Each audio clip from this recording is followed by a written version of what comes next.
लाहौर में हर तरफ आज़ादी का जश्न मनाया जा रहा है और लोगों का जज्बा भी उरूज पर है। इसी पर बात करने के लिए हमारे साथ मौजूद हैं मलिक मुश्ताक। मलिक मुश्ताक, बताइएगा कि किस तरह वतन से मोहब्बत का इजहार कर रहे हैं लोग।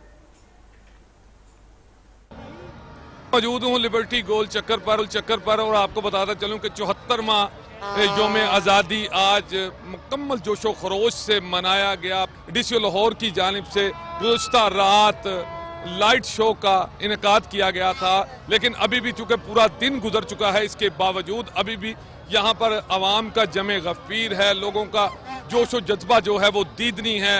कुछ लोग मेरे साथ मौजूद हैं, कुछ फैमिलीज मेरे साथ मौजूद हैं, इनसे जानते हैं। जी, हम यहाँ पे आए हैं जनाब, बड़ा जोशो खरोश देखा है लोगों का, तो बड़ी खुशी हुई है। हम सब एक हैं, हर तरह के लोग बड़े, हम यहाँ पे आज़ादी के नारे लग रहे हैं, तो बहुत मज़े का माहौल है।